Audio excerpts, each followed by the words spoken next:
Alors, comment développer le service à la population et notamment aussi conserver l'hôpital? Les services à la population sont la préoccupation première de la collectivité, puisque qui dit service à la population dit développement des services, de la petite enfance jusqu'au troisième âge, c'est-à-dire jusqu'à la dépendance.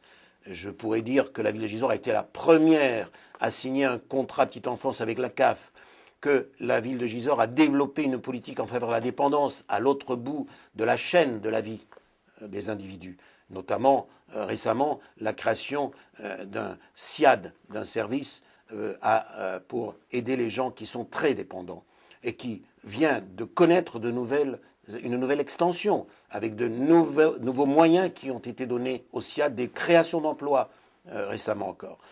Et je pourrais, au passage, parler de tout le développement de notre politique en faveur de la jeunesse, avec des activités multiples, de loisirs, des activités de soirée, également tous les équipements en faveur du sport, l'aide à la vie associative qui structure la vie aussi communale et le bassin de vie, pour lequel nous apportons à la fois des moyens en équipement, mais aussi des moyens en fonctionnement sous la force de subventions. Je pourrais également dire que nous sommes très préoccupés par le sort des handicapés, pour lesquels nous avons eu la possibilité de créer une structure, mais qu'il faut conforter et qui va se développer d'ailleurs sur le parc d'activité, avec peut-être aussi un projet de création d'une maison de retraite pour ces handicapés. Bref, il y a un travail encore important à faire et nous ne manquons pas d'idées ni de projets. Et nous nous efforçons de les mettre en œuvre avec tous les partenaires. Et bien sûr, la grande question pour nous à Gisors, c'est de maintenir un pôle sanitaire de haut niveau, de qualité, et de le développer, de développer ses activités.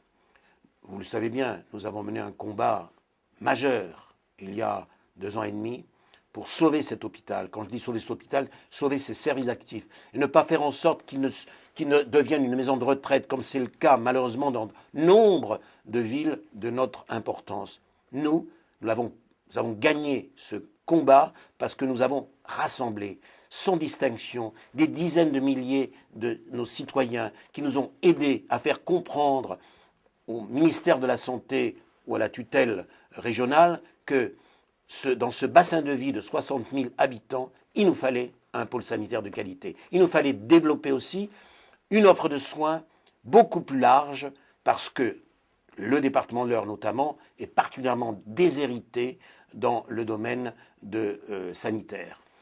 Cela nous a valu d'ailleurs le satisfecit du ministre de la Santé lui-même, M. Bertrand, qui a cru devoir se déplacer pour constater cette réussite. Et nous avons au passage d'ailleurs demandé à monsieur le ministre de l'époque, monsieur Bertrand, de bien vouloir nous accorder un scanner. Ça a été une autre étape, notre combat, obtenir que l'hôpital de Gisors soit doté d'un scanner. Le projet est en cours et j'espère que nous n'attendrons pas très longtemps pour pouvoir l'inaugurer. Développer l'offre de soins, c'est aussi permettre à des médecins de venir travailler sur le pôle sanitaire. C'est ce qui est le cas aujourd'hui avec des médecins libéraux, c'est vrai, qui apportent leur expérience, leur qualification sur des spécialités qui n'étaient pas jusque-là proposées à l'hôpital. C'est aussi s'inquiéter de ce que les médecins généralistes puissent poursuivre leur activité, que des médecins également spécialistes puissent s'installer à Gisors. C'est cela, de manière à ce que, en définitive, la population de Gisors ait les moyens de se soigner correctement, comme il se doit, dans un pays avancé comme la France, 5e puissance mondiale. Il n'y a aucune raison, n'est-ce pas, que nos habitants ne puissent pas se soigner, ce qui pose le problème aussi, naturellement, d'une sécurité sociale efficace qui permette aussi le remboursement des soins d'une manière correcte.